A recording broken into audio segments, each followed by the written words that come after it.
No cenário em constante evolução da pesquisa e exploração científica, as mentes mais brilhantes da humanidade continuam a ultrapassar os limites em um ritmo mais rápido do que nunca.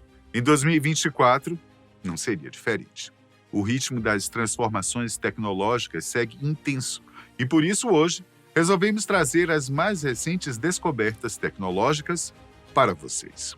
Número 1, Big Ring e o arco gigante no céu.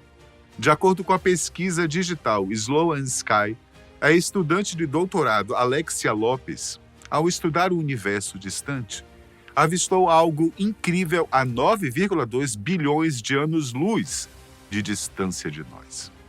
Algo como um enorme círculo formado pelos que entendem de aglomerados galácticos. Ele é tão grande que desafia todo o raciocínio possível.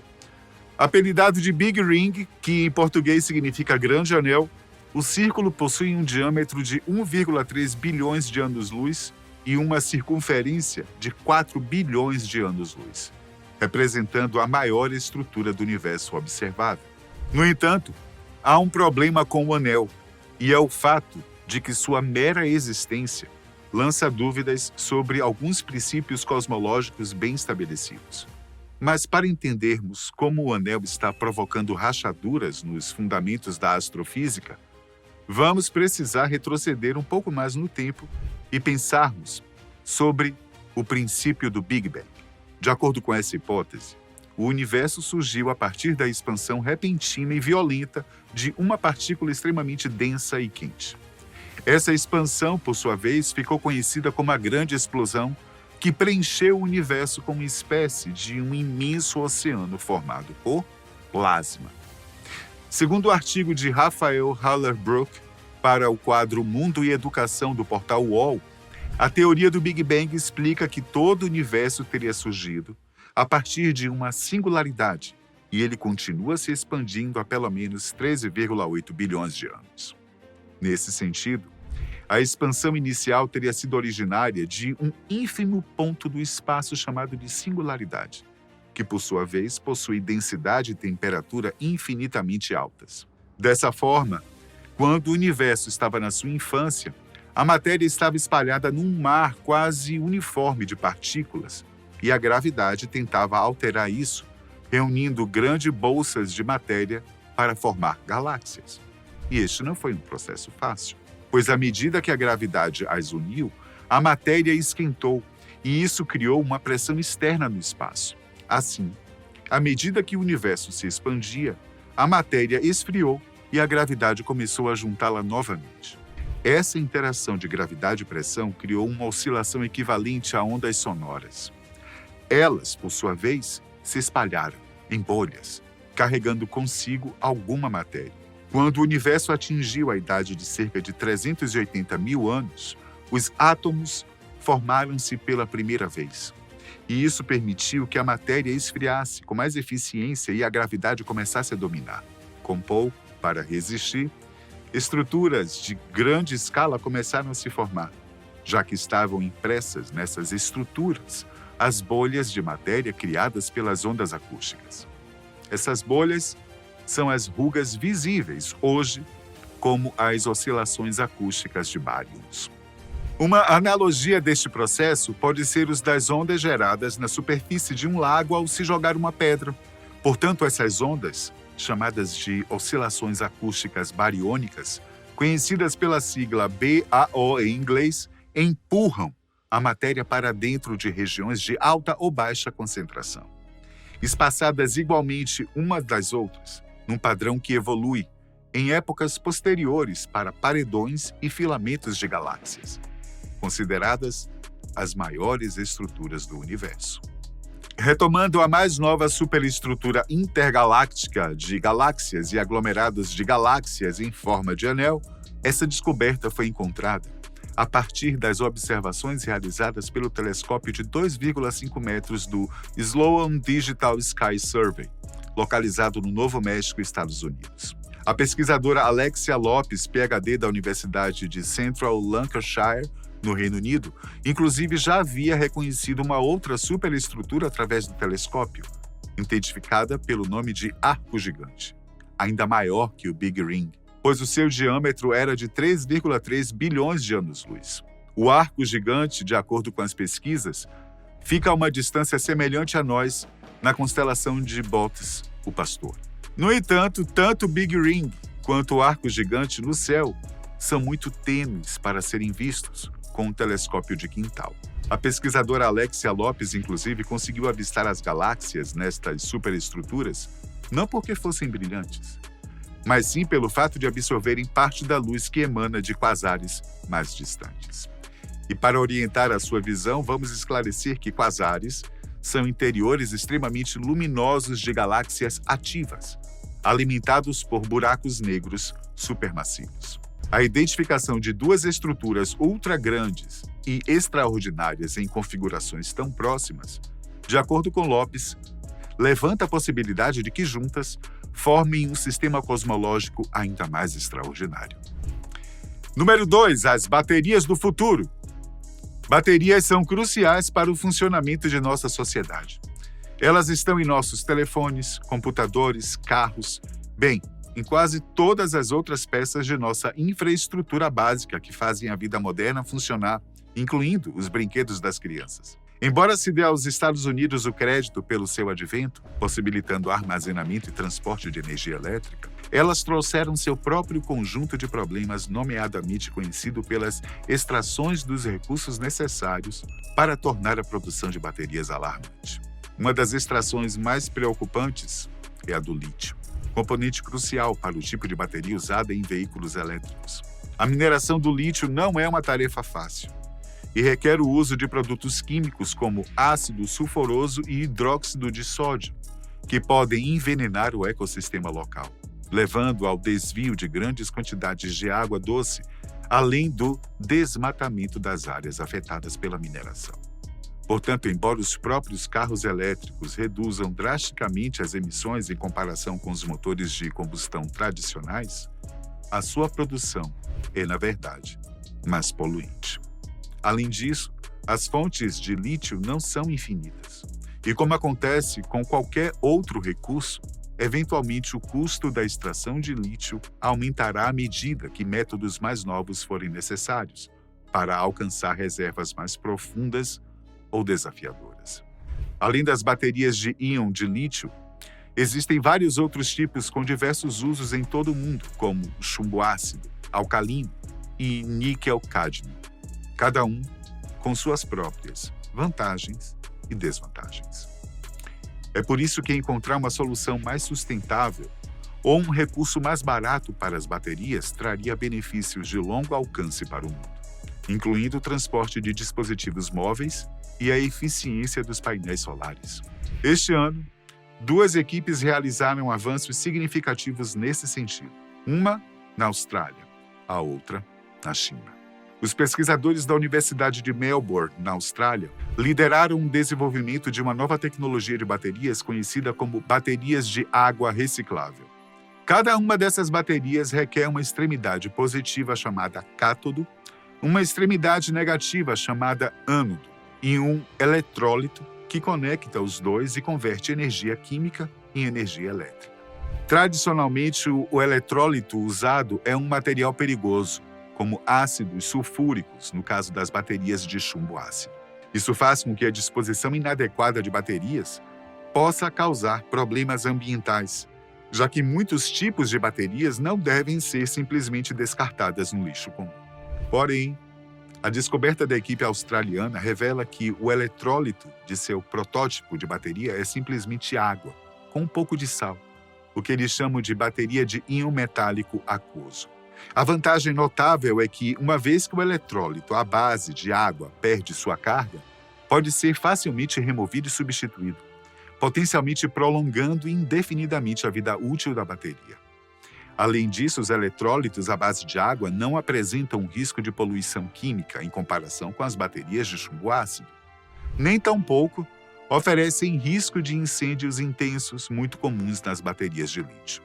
Sendo assim, as baterias de ferro não apenas oferecem uma solução sustentável para o meio ambiente, mas também são consideravelmente mais acessíveis a nível de custo e consumo. A equipe de pesquisa australiana já desenvolveu protótipos de várias baterias de pequena escala, incluindo aquelas usadas em dispositivos como relógios. Cada uma dessas baterias tem o potencial de ser recarregada pelo menos 500 vezes, demonstrando uma retenção de 80% de sua capacidade após mais de 700 ciclos de carregamento. Um dos segredos por trás da durabilidade dessas baterias é o uso inovador da ferrugem pela equipe. Normalmente, durante a vida útil de uma bateria, pequenas esporas de metal chamadas dendrites tendem a se formar no ânodo, o que pode eventualmente diminuir a eficácia da bateria e sua capacidade de reter uma carga. No entanto, a equipe conseguiu interromper essa formação, revestindo o ânodo com uma fina camada de bismuto, permitindo que ele oxidasse ou enferrujasse, evitando assim a formação dessas esporas. Esse processo de revestimento é uma chave para garantir a longevidade das baterias de ferro. Enquanto isso, uma equipe lá na China está explorando uma abordagem diferente. Cientistas da Universidade Fudan, em Xangai, anunciaram em fevereiro de 2024 a criação de uma bateria à base de cálcio, capaz de suportar 700 ciclos de recarga. O cálcio é muito mais abundante do que o lítio, sendo aproximadamente 2.500 vezes mais comum por si só, além de constituir cerca de 4% da crosta terrestre. Se o número de ciclos de recarga puder ser aprimorado, juntamente com o tamanho e a potência geral da bateria, isso promete oferecer uma alternativa consideravelmente mais acessível às baterias de íon de lítio. No entanto, há outro aspecto do cálcio que o torna ainda mais interessante. Descobriu-se que as baterias de cálcio são altamente flexíveis, e seus criadores demonstraram que modelos de pequena escala poderiam ser construídos em tecidos finos, potencialmente abrindo caminho para dispositivos vestíveis da próxima geração, integrados às roupas do dia a dia. Além disso, há alguma esperança em relação a uma variante específica, composta por cálcio e oxigênio, que teoricamente teria maior capacidade total e maior densidade de energia. Essas baterias poderiam retirar oxigênio do ar para usar como fonte de energia, o que representaria um estrondoso avanço tecnológico. No entanto, infelizmente, esses sistemas não são estáveis à temperatura ambiente, exigindo muito mais energia para serem mantidos do que podem fornecer atualmente. Independentemente do anúncio de baterias de água e cálcio em 2024, o futuro da energia parece bastante revolucionário.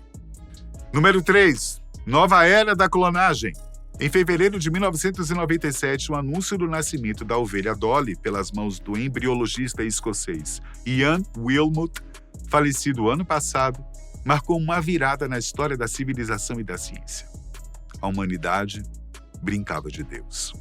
A reportagem da revista Veja na época até anunciou: como Eva no Velho Testamento foi gerada a partir das costelas de Adão, Dolly veio ao mundo como um pedaço de outro ser adulto. Desde então, a humanidade percebeu que seria possível clonar qualquer mamífero, incluindo nós, seres humanos. A novela O Clone, de 2001, escrita por Glória Pérez, era antenada com as questões de seu tempo e abordou com primazia os aspectos éticos e conflitos humanos que envolvem esse tema. A trama contava com o personagem Lucas e seu clone, Léo, interpretados por Murilo Benício. Algo de cair o queixo é que parte da comunidade científica, desde meados de 2015 de fato, já acreditava que a clonagem humana poderia ter sido realizada em clínicas clandestinas, em algumas partes do mundo, justamente pelo fato da técnica em si não ser algo extremamente complicado. Porém, de acordo com Maiana Zatz, do Instituto de Biociências da Universidade de São Paulo, isso não significa que as cópias de gente já estejam caminhando entre nós. Embora seja simples, a técnica não garante necessariamente o sucesso nos resultados. A taxa de sucesso das clonagens feitas até meados de 2016 em animais era, na verdade, baixa, e em alguns casos de apenas 1% de chance de eficácia. O nascimento da ovelha Dolly em 96 fez esquecer as centenas de embriões dos quais a experiência fracassou antes mesmo que um deles sobrevivesse. Um detalhe importante para refletirmos diz respeito ao fato de que nós não sabemos muito bem como funciona o corpo de um clone, pois este não provém de células recém-formadas, como os nossos embriões, mas sim de células já maduras, presentes em um organismo adulto. Dolly, por exemplo, ela possuía 3 anos de idade, células de uma ovelha de 8 anos.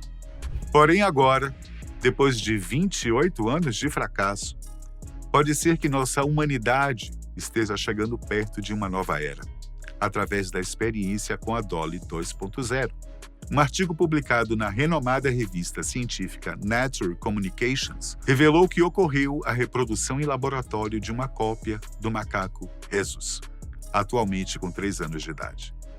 O feito foi realizado por um grupo de pesquisadores da China. O autor e líder do estudo, Qian Sun, em entrevista para a revista Veja em janeiro deste ano, comentou que o macaco clonado está se desenvolvendo bem desde o seu nascimento. Embora do ponto de vista técnico as semelhanças entre um método e outro, o da ovelha e do macaco, sejam muitas, o trabalho com um símio, dado o fato de ser geneticamente mais próximo do ser humano, atrai enormemente o interesse para Dolly 2.0. No caso da primeira Dolly, o núcleo de uma célula da mama foi a origem do material genético, de modo a inseri-lo em um óvulo desprovido de DNA. Uma curiosidade é que, por esse motivo, a ovelha recebeu o charmoso nome em referência à voluptuosa atriz e compositora Dolly Parton, considerada um dos maiores nomes da história da música country norte-americana. Na clonagem do Rhesus, batizado de Dolly 2.0, aconteceu o famoso pulo do gato na visão científica. Durante o procedimento de clonagem, depois de deflagrada a cópia, logo no início da gestação, trataram de substituir as células supostamente defeituosas para a formação do tecido que abrigaria o feto por outras células saudáveis e perfeitamente adaptadas. A taxa de sucesso do primata chinês é muito superior à das irmãs da Dolly, que não vieram ao mundo, pois entre apenas 11 embriões testados, o macaco Rhesus vingou e sobreviveu. Em entrevista à Nature em 2014, os embriologistas envolvidos na criação da ovelha Dolly imaginavam um imenso rebanho de ovinos idênticos capazes de produzir, em seu leite, substâncias de interesse para a medicina humana. Outra vantagem abordada pelo professor da Faculdade de Zootecnia e Engenharia de Alimentos da USP, Flávio Meirelles, é de que a clonagem de ruminantes como a Dolly, sejam eles ovinos ou bovinos, poderia viabilizar a produção de animais idênticos na pecuária, o que, por sua vez, poderia tornar a produção agrária muito mais eficiente. Trata-se, enfim, da possibilidade de multiplicação de bovinos com a melhor carne ou com a produção leiteira mais generosa. Pode parecer algo ainda extraordinário, no entanto, não seria o fim dos tempos da ética e sensatez. Assim espero.